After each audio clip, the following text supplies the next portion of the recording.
তো নমস্কার বন্ধুরা, বাংলা জব টুডে চ্যানেলে তোমাদের স্বাগত। তো বন্ধুরা, অবশেষে কিন্তু যুবসাথী প্রকল্পের যে ফর্ম সেটা কিন্তু গতকাল রাতে কিন্তু প্রকাশিত হয়ে গেছে। তোমরা কিন্তু দেখতে পাচ্ছ তার অফিসিয়াল যুবসাথীর যে ফর্ম, এটা কিন্তু তোমাদেরকে ফিল আপ করতে হবে। তো তোমরা সবাই জানো যে পশ্চিমবঙ্গের মুখ্যমন্ত্রী অর্থাৎ মমতা বন্দ্যোপাধ্যায় এখানে কিন্তু একটি কথা বলেছে যে এপ্রিল 1 তারিখ থেকে কিন্তু এখানে যে যুবসাথী প্রকল্পের যে টাকা অর্থাৎ 1500 টাকা করে কিন্তু ঢুকতে শুরু করবে। তো এখানে কিন্তু তোমরা পশ্চিমবঙ্গের ছেলেরা কিন্তু এখানে তোমরা আবেদন করতে পারবে। সঠিক নিয়মে তোমরা কিভাবে আবেদন করবে আজকের এই ভিডিওতে কিন্তু আমি A to Z দেখিয়ে দেব। এটা কিন্তু খুবই গুরুত্বপূর্ণ, কারণ যদি তোমরা সম্পূর্ণ ফর্ম ফিল আপটা ভুলভাবে করো সেক্ষেত্রে কিন্তু তোমাদের ফর্মটা কিন্তু বাতিল হতে পারে। তাই ভিডিওটা কিন্তু তোমরা একদম শেষ পর্যন্ত দেখবে। ফর্ম ফিল আপের A to Z কিন্তু এই ভিডিওতে তোমাদের বলা থাকবে। তো তোমরা দেখতেই পাচ্ছ এখানে পরিষ্কারভাবেই দেওয়া রয়েছে যে বাংলার যুবসাথী প্রকল্প। তো এখানে কিন্তু তোমাদেরকে ফর্মটা ফিল আপ করতে হবে। আগে তোমাদেরকে বলে দিই, ফর্মটা ফিল আপ করার আগে এখানে কিন্তু পরিষ্কারভাবেই লেখা রয়েছে, তোমরা দেখে নাও, যে ইংরেজি বড় হাতের অক্ষরে পূরণ করতে হবে। অর্থাৎ এখানে যে যা রয়েছে সবগুলো কিন্তু তোমাদেরকে ইংরেজি বড় অক্ষরে ক্যাপিটাল লেটারে কিন্তু তোমাদেরকে ফিল আপ করতে হবে। এবং এখানে আরেকটা কথা পরিষ্কারভাবে বলা আছে, দেখো, এই ফর্মে কিন্তু ফিল আপ করার সময় তোমাদেরকে তোমার যে কালার পাসপোর্ট সাইজ ফটো সেটা কিন্তু এখানে অ্যাটাচ করতে হবে এবং সেই ফটোর উপরে কিন্তু তোমার সিগনেচার করতে হবে। এখানে পরিষ্কারভাবে কিন্তু সেটা বলে দেওয়া হয়েছে। তো এইভাবে কিন্তু তোমাদের এখানে ফটোটাকে এখানে অ্যাটাচ করতে হবে। এবং এখানে কিন্তু পরিষ্কারভাবে বলা রয়েছে, তোমরা দেখে নাও, যে দুয়ারে সরকার রেজিস্ট্রেশন নাম্বার, এটা কিন্তু খুবই ইম্পর্টেন্ট। তো এই দুয়ারে সরকার রেজিস্ট্রেশন নাম্বারটা তোমরা কিভাবে পাবে মন দিয়ে শোনো। এখানে কিন্তু তোমাদেরকে কিন্তু তোমাদের বিধানসভা কেন্দ্রে একটা করে দুয়ারে সরকার কিন্তু এখানে বসবে। তখন কিন্তু সেই দুয়ারে সরকারের যে তোমাদের বিধানসভা কেন্দ্রে বসবে সেখান থেকে কিন্তু তোমাদের রেজিস্ট্রেশন নাম্বার কিন্তু বলে দেওয়া হবে। যখন দুয়ারে সরকার বসবে তখন কিন্তু তোমরা রেজিস্ট্রেশন নাম্বারটা, তোমার যে রেজিস্ট্রেশন নাম্বার, তখন কিন্তু তোমরা পেয়ে যাবে। সেই রেজিস্ট্রেশন নাম্বারটা কিন্তু দেখে তোমাদেরকে এখানে বসাতে হবে। নতুবা কিন্তু তারা একটা ফর্ম দিয়ে দেবে, সেই ফর্মে কিন্তু অলরেডি আগে থেকে তোমার যে রেজিস্ট্রেশন নাম্বার সেটা কিন্তু বসানোই থাকবে। তো তারপরে তোমাদের কি করতে হবে, তোমাদের আধার নাম্বার, যখন তুমি অ্যাপ্লাইটা করবে তোমার আধার নাম্বারটা তোমার আধার কার্ড দেখে কিন্তু এখানে ঠিকভাবে বসাবে। এবং তোমার বেনিফিশিয়ারি নেম, অর্থাৎ এখানে যে এখানে অ্যাপ্লাইটা করবে তার নামটা কিন্তু এখানে বসাতে হবে। তো এখানে নামটা বসানোর আগে ভালোভাবে দেখে নাও, এখানে কিন্তু তোমার যে মাধ্যমিকের অ্যাডমিট কার্ড রয়েছে সেই মাধ্যমিকের অ্যাডমিট কার্ডের গায়ে যে স্পেলিংয়ে তোমার নামটা লেখা রয়েছে সেটা কিন্তু ওই মাধ্যমিকের অ্যাডমিট কার্ড দেখে ঠিকভাবে বসাবে। কারণ অনেক ক্ষেত্রে কি হয়, মাধ্যমিকের অ্যাডমিট কার্ডের নাম এক হয় এবং পরে কিন্তু আরেক ধরনের নাম অনেকে সাইন করে। তবে সেক্ষেত্রে কিন্তু তোমাদেরকে এটা মাস্ট, তোমার যে মাধ্যমিকের অ্যাডমিট কার্ড সেটা কিন্তু দেখে তোমরা এখানে বসাবে। তো আশা করি তোমাদেরকে আমি বোঝাতে পারলাম। এবং তোমার মোবাইল নাম্বার কিন্তু এখানে দিতে হবে ঠিকভাবে। তো মোবাইল নাম্বারটা দেওয়ার আগে তোমাদেরকে বলে দিই, এখানে তোমার যে ব্যাঙ্ক অ্যাকাউন্টের সাথে যে মোবাইল নাম্বারে লিঙ্ক করা সেই মোবাইল নাম্বারই কিন্তু এখানে দিতে হবে, না হলে কিন্তু হবে না। বুঝতেই পেরেছো? যেহেতু তোমার ওই ব্যাঙ্ক অ্যাকাউন্টে যে টাকাটা ঢুকবে প্রত্যেক মাসে 1500 টাকা করে, সেই জন্য কিন্তু এখানে লিঙ্ক কিন্তু থাকতে হবে তোমার ব্যাংকের সাথে তোমার মোবাইল নাম্বারের। তো সেই মোবাইল নাম্বারটা কিন্তু তোমরা এখানে বসাবে এবং তোমার ইমেল আইডি যদি থাকে সেটা কিন্তু তোমরা এখানে বসাবে। এবং দেখো এখানে পরিষ্কারভাবে কি বলেছে, যে জেন্ডার, তুমি পুরুষ না মহিলা কি অন্যান্য, সেটা কিন্তু তোমরা এখানে বসাবে। তুমি পুরুষ হলে পুরুষ দেবে, নতুবা মহিলা এখানে টিক করে দেবে। তো এইভাবে কিন্তু তোমাদেরকে ফিল আপটা করতে হবে। এবং তোমার ডেট অফ বার্থটা তোমার মাধ্যমিকের অ্যাডমিট কার্ড দেখে কিন্তু এখানে ডেট বসাবে, তারপরে মাস বসাবে এবং ইয়ারটা বসাবে। বুঝতে পেরেছো? এবং এখানে কিন্তু একটা পরিষ্কারভাবে লিখে দেওয়া হয়েছে, তোমরা দেখে নাও, যে S/1 01/04/2026, অর্থাৎ এই বয়স অনুযায়ী, অর্থাৎ এই সালের তারিখ অনুযায়ী তোমার যে বয়সটা হবে সেটা কিন্তু তোমরা এই বক্সে বসাবে। এটা কিন্তু হিসাব করে নেবে বসানোর আগে, তারপরে কিন্তু এখানে তুমি বসাবে দেখে। এবং এখানে তোমার বাবার নামটা এখানে বসাবে, ফাদার্স নেমে এখানে তোমার বাবার নাম বসাবে, তোমার মায়ের নামটা এখানে বসাবে। এবং তুমি যদি বিবাহিত হও সেক্ষেত্রে কিন্তু তুমি তোমার স্বামীর নাম এখানে বসাতে পারো কিংবা স্ত্রীর নাম কিন্তু এখানে বসাতে পারো। তো সেটা কিন্তু এখানে পরিষ্কারভাবেই বলে দেওয়া হয়েছে যে স্পাউস নেম। বুঝতে পেরেছো? এবারে দেখে নাও এখানে কি বলেছে, যে তোমার ক্যাটাগরি, তুমি এসসি না এসটি না ওবিসি সেটা কিন্তু তুমি বসাবে। তুমি এসসি হলে সেখানে তার সেই সার্টিফিকেটের নাম্বার এখানে বসাবে, তুমি এসটি হলে সেই সার্টিফিকেটের নাম্বার তুমি এখানে বসাবে, কিংবা ওবিসি হলে সেই সার্টিফিকেটের নাম্বার তুমি এখানে বসাবে। অর্থাৎ তুমি যে কাস্টই হও সেই কাস্ট সার্টিফিকেটের নাম্বারটা কিন্তু এখানে তোমরা ঠিকঠাকভাবে বসিয়ে নেবে। এবং এখানে পরিষ্কারভাবেই বলেছে দেখো যে তুমি ম্যারিড না আনম্যারিড, তো এখানে কিন্তু পরিষ্কারভাবেই দেওয়া রয়েছে আনম্যারিড হলে আনম্যারিডে এখানে ক্লিক করবে। তুমি যদি এখানে পরিষ্কারভাবেই দেওয়া রয়েছে উইডো অর্থাৎ বিধবা, এখানে কিন্তু ক্লিক করবে। ম্যারিড হলে ম্যারিড দেবে, সেপারেট হলে সেপারেট দেবে, এইভাবে কিন্তু ফিল আপটা করতে হবে। তো এখানে কিন্তু তুমি যদি অবিবাহিত হও সেক্ষেত্রে কিন্তু এখানে তোমরা আনম্যারিডটাকে সিলেক্ট করবে। তো বন্ধুরা বুঝতে পেরেছো। আর একটা কথা, এখানে কিন্তু তোমাদেরকে 20 বছর থেকে 40 বছরের মধ্যে, এই বয়সের মধ্যে কিন্তু তোমরা এখানে এই যে এই প্রকল্পে কিন্তু তোমরা আবেদনটা করতে পারবে। এবারে দেখে নাও এখানে কি বলেছে যে হাউস নাম্বার, তোমার বাড়ির নাম্বারটা কিন্তু এখানে তোমাকে বসাতে হবে। হাউস নাম্বারটা এখানে তুমি বসাবে দেখে। এবং তোমার ভিলেজ, টাউন বা সিটি, তোমার ভিলেজের যে নাম বা টাউনের যে নাম বা সিটির যে নাম সেটা কিন্তু তোমরা এখানে বসাবে। এবং তোমার পোস্ট অফিসের নামটা এখানে বসাবে। এবং তোমার দেখো এখানে পরিষ্কারভাবে বলেছে যে গ্রাম পঞ্চায়েত বা ওয়ার্ডের নাম কিন্তু তোমাদেরকে বসাতে হবে। এবং তুমি কোথায় থাকো, অর্থাৎ ব্লকে যদি থাকো কিংবা মিউনিসিপ্যালিটিতে থাকো বা কর্পোরেশন এলাকায় থাকো, সেখানকার নামটা কিন্তু এখানে তুমি বসাবে। তোমার পুলিশ স্টেশনের নামটা এখানে দেখে বসাবে। তুমি কোন ডিস্ট্রিক্টে থাকো, তুমি যদি সাউথ 24 পরগনায় থাকো সেক্ষেত্রে সাউথ 24 পরগনা বসাতে পারো। নর্থে থাকলে নর্থ 24 পরগনা, তুমি যে ডিস্ট্রিক্টে থাকো সেই ডিস্ট্রিক্টটা কিন্তু এখানে তোমরা ঠিকঠাকভাবে বসিয়ে নেবে। এবং তোমার পিনকোড, তোমার এলাকার তুমি যে জায়গায় থাকো তার পিনকোডটা কিন্তু এখানে দেখে তোমরা বসাবে। এবং এখানে পরিষ্কারভাবে বলে দেওয়া হয়েছে, তোমরা দেখতেই পাচ্ছ যে স্টেট, অবশ্যই ওয়েস্ট বেঙ্গল থেকেই কিন্তু এই প্রকল্পটা হবে। ওয়েস্ট বেঙ্গলের বাইরে কিন্তু কেউ এখানে আবেদন করতে পারবে না, কারণ এখানে কিন্তু ওয়েস্ট বেঙ্গলের যে মুখ্যমন্ত্রী মমতা বন্দ্যোপাধ্যায় এই প্রকল্পটা কিন্তু চালু করতে চলেছে 1 তারিখ, অর্থাৎ এপ্রিলের 1 তারিখ থেকে কিন্তু 1500 টাকা করে এখানে কিন্তু ভাতাটা ঢুকবে। তাই ওয়েস্ট বেঙ্গলের মধ্যেই কিন্তু এখানে তোমরা আবেদনটা করতে পারবে।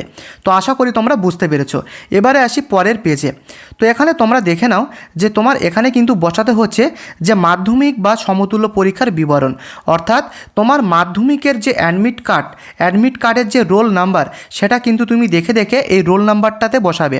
এই দেখিয়ে দিচ্ছি, এই পোর্শনটায় কিন্তু তোমরা বসাবে তোমার মাধ্যমিকের অ্যাডমিট কার্ডের যে রোল নাম্বার এবং সংখ্যাটা এখানে তুমি বসাবে। বসানোর পরে তোমার সেই ইয়ারটা কিন্তু বসাবে, অর্থাৎ কত সালে তুমি পাস করেছো সেটা কিন্তু তোমার মাধ্যমিকের যে অ্যাডমিট কার্ড সেটা থেকেই কিন্তু পুরো ডিটেলসটা পেয়ে যাবে। দেখে কিন্তু তোমরা সেমভাবে এখানে ফিল আপ করবে।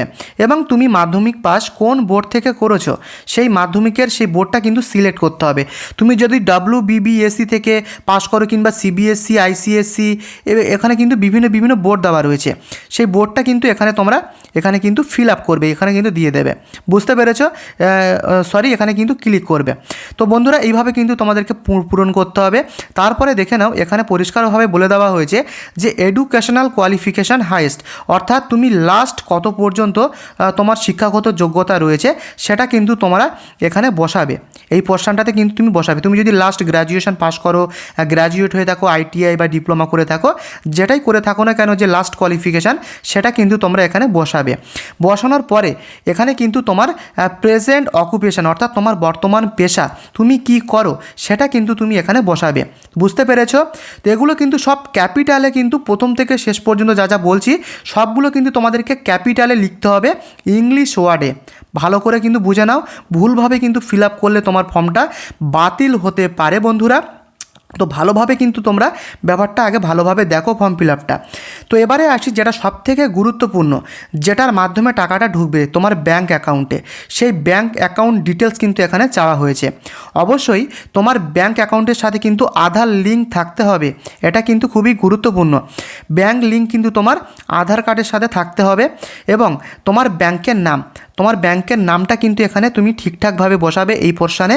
PNB হলে PNB, Punjab national bank of India, কিংবা SBI, অর্থাৎ SBI ব্যাঙ্ক যদি হয় সেক্ষেত্রে কিন্তু state state bank of India, তোমার যে ব্যাঙ্ক হবে সেই ব্যাঙ্কের নামটা এখানে বসাবে এবং তোমার ব্রাঞ্চ নেম, তোমার ব্যাঙ্কটা কোন ব্রাঞ্চে সেটা কিন্তু তোমরা এখানে বসাবে, তোমার ব্যাঙ্কের ব্রাঞ্চ নেমটা এখানে বসাবে। তোমার ব্যাঙ্ক অ্যাকাউন্ট নাম্বার, যে অ্যাকাউন্ট নাম্বারে টাকাটা ঢুকবে 1500 টাকা যেটা ক্রেডিট হবে, সেই ব্যাঙ্ক অ্যাকাউন্ট নাম্বারটা তোমরা সঠিকভাবে এখানে ফিল করবে এবং তোমার আইএফএসসি কোড, এটা কিন্তু গুরুত্বপূর্ণ, আইএফএসসি কোডটা কিন্তু তোমরা ঠিকঠাকভাবে বসাবে। তোমাদের প্রত্যেকেই কিন্তু পাসবুক রয়েছে ব্যাংকের, সেই পাসবুকের ফার্স্ট পেজেই গেলে কিন্তু তোমরা এই সমস্ত ডিটেলস তোমরা পেয়ে যাবে। আইএফএসসি কোড থেকে শুরু করে bank account number, branch name, bank name, সমস্ত তথ্য কিন্তু তোমরা পেয়ে যাবে। তো তোমরা সেইভাবে কিন্তু দেখে দেখে এখানে সম্পূর্ণ ফর্ম ফিল আপটা করবে। তো বুঝতে পেরেছো? তো এখানে কিন্তু একটা ইম্পর্টেন্ট কথা বলে দেওয়া হয়েছে।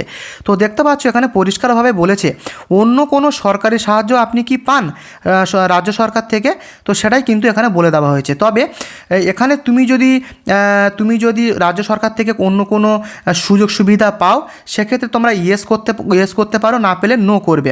তবে এখানে একটা কথা বলে রাখি, স্কলারশিপ বাদ দিয়ে তোমরা যদি কোনো রাজ্য সরকারের কোনো রকম যদি সুযোগ সুবিধা পাও এবং সেখানে যদি ইয়েস করো, সেক্ষেত্রে কিন্তু এই যে প্রকল্পের টাকাটা তোমাদের মাসে মাসে ঢুকবে 1500 টাকা করে 5 বছর, এটা কিন্তু তোমরা পাবে না। তো এখানে কিন্তু তোমাদেরকে সেইভাবে ফিল আপটা করতে হবে। তো তুমি যদি কোনো কিছু না পাও, সেক্ষেত্রে নো সিলেক্ট করবে। তো বুঝতে পেরেছো, এখানে কিন্তু নো সিলেক্টটা করবে। এবং যদি তোমরা পাও রাজ্য সরকার থেকে কোনো সুযোগ সুবিধা, সেটা কিন্তু তোমরা এখানে লিখবে যে কী সুযোগ সুবিধাটা পাও। আশা করি তোমরা বুঝতে পেরেছো। তো এইভাবে কিন্তু তোমাদেরকে ফিল আপটা করতে হবে। তো আশা করি তোমরা বুঝতে পেরেছো। এবারে দেখে নাও, এখানে পরিষ্কারভাবে বলে দেওয়া হয়েছে যে enclosure list self attested copies, অর্থাৎ এখানে কি কি ডকুমেন্টস চাওয়া হয়েছে। যখন তোমাদের এলাকায়, তোমার বিধানসভা কেন্দ্রে যখন দুয়ারে সরকার ক্যাম্প বসবে, তখন কিন্তু তোমার সাথে এই সমস্ত যে ডকুমেন্টসগুলো বলে দেওয়া হয়েছে, এগুলো কিন্তু তোমরা নিয়ে যাবে। বুঝতে পেরেছো? সেই ডকুমেন্টসগুলো তোমরা ভালোভাবে দেখে নাও কী কী নিয়ে যাবে। তো এখানে প্রথমেই বলা হয়েছে মাধ্যমিক আর ইকুইভ্যালেন্ট অ্যাডমিট কার্ড, অর্থাৎ মাধ্যমিকের অ্যাডমিট কার্ড নিয়ে যেতে হবে এবং তার সাথে এখানে মাধ্যমিকের মার্কশিট কিন্তু তোমাদেরকে নিয়ে যেতে হবে। বুঝতে পেরেছো? এছাড়া তোমার আধার কার্ডের জেরক্স নিয়ে যেতে হবে। এটা কিন্তু অরিজিনাল না নিয়ে গেলেও হবে, তবে এক্ষেত্রে কিন্তু তোমার মাধ্যমিক এবং মাধ্যমিকের মার্কশিট কিন্তু অরিজিনাল নিয়ে যেতে হবে, প্লাস জেরক্সও কিন্তু তোমরা নিয়ে যেতে পারো। এবং তার সাথে সাথে আধার কার্ডের জেরক্স তোমাদেরকে নিয়ে যেতে হবে, তোমার ভোটার আইডি কার্ডের জেরক্স তুমি নিয়ে যাবে এবং তোমার first page of bank passbook, অর্থাৎ তোমার ব্যাঙ্ক অ্যাকাউন্টের পাসবইয়ের ফার্স্ট পেজের জেরক্স কিন্তু তোমাকে নিয়ে যেতে হবে। তো বন্ধুরা বুঝতে পেরেছো, অরিজিনালটাও সাথে করে তোমরা নিয়ে যেতে পারো। এবং তোমার কাস্ট সার্টিফিকেট, তুমি যদি এসসি বা এসটি বা ওবিসি হয়ে থাকো, তোমার যে কাস্ট, সেই কাস্ট সার্টিফিকেট অবশ্যই কিন্তু তোমরা নিয়ে যাবে, অরিজিনাল প্লাস জেরক্স। তো এগুলো কিন্তু মাস্ট নিয়ে যাবে, কারণ এগুলো কিন্তু অবশ্যই ভেরিফিকেশান হবে, তারপরে কিন্তু তোমাদেরকে এখানে ফিল আপ করে কিন্তু জমাটা নেবে। আশা করি তোমরা বুঝতে পেরেছো। এবারে দেখে নাও যে সেলফ ডিক্লারেশান, এখানে কিন্তু তোমাদেরকে সমস্ত ফর্ম ফিল আপ হওয়ার পরে এখানে তুমি যে ডেটে তোমাদের দুয়ারে সরকার ক্যাম্প হবে, তখন সেই ডেটটা কিন্তু এখানে তোমরা বসাবে এবং তুমি যে সিগনেচার করো, সেই সিগনেচারটা কিন্তু বসাবে, এখানে করবে। করার পরে কিন্তু তোমাদের যাবতীয় ফর্মটা ফিল আপ হবে, তারপরে কিন্তু তোমরা দুয়ারে সরকার ক্যাম্পে এই পুরো ফর্মটা কিন্তু জমা করতে পারবে। বুঝতে পেরেছো? এবং এখানে কিন্তু ভুল করেও তোমরা এই যে পোর্শনটা দেখতে পাচ্ছ যে অ্যাকনলেজমেন্ট, এখানে কিন্তু ভুল করেও তোমরা কোনো কিছু লিখবে না। এটা কিন্তু ফর্ম ফিল আপ হওয়ার পরে যে দুয়ারে সরকার ক্যাম্পের যে অফিসার্স রয়েছে, সেটা কিন্তু তারা কিন্তু এই অ্যাকনলেজমেন্ট নাম্বারটা তারা লিখে তোমাকে কিন্তু এর কপি কিন্তু দিয়ে দেবে। তো এটা কিন্তু কোনো রকমভাবে তুমি নিজে থেকে কোনো কিছুতে ফিল করবে না। বুঝতে পেরেছো? তো এইভাবে কিন্তু ফর্মটা ফিল আপ করতে হবে। তো এপ্রিলের 1 তারিখের পর থেকে কিন্তু ব্যাংকে 1500 টাকা করে ঢোকা শুরু করবে। তো এখানে কিন্তু রাজ্যের মুখ্যমন্ত্রী মমতা বন্দ্যোপাধ্যায় অলরেডি ঘোষণা করে দিয়েছে। তো তোমাদের বিধানসভা কেন্দ্রে যখন দুয়ারে সরকার ক্যাম্প বসবে, তখন কিন্তু এভাবে তোমাদেরকে ফর্মটা ফিল আপ করতে হবে। তো তোমাদের অনেকেই প্রশ্ন রয়েছে যে এই ফর্মটা তোমরা কিভাবে পাবে। তো তোমাদের বোঝার সুবিধার্থে কিন্তু আমি বলে দিচ্ছি, আমার এই ভিডিও ডেসক্রিপশানে এই যে ফর্মের লিঙ্কটা দেওয়া রয়েছে, তোমরা কিন্তু আমার ডেসক্রিপশান থেকে ভিজিট করে এই ফর্মটাকে কিন্তু তোমরা ডাউনলোড করে নিতে পারবে। তো বুঝতে পেরেছো, এইভাবে ফর্মটাকে ফিল আপ করতে হবে। তো ভিডিওটি যদি তোমাদের হেল্পফুল লাগে, অবশ্যই ভিডিওটিকে লাইক করতে ভুলো না। তার সাথে চ্যানেলটিকে অবশ্যই একটি সাবস্ক্রাইব করে পাশে থেকো।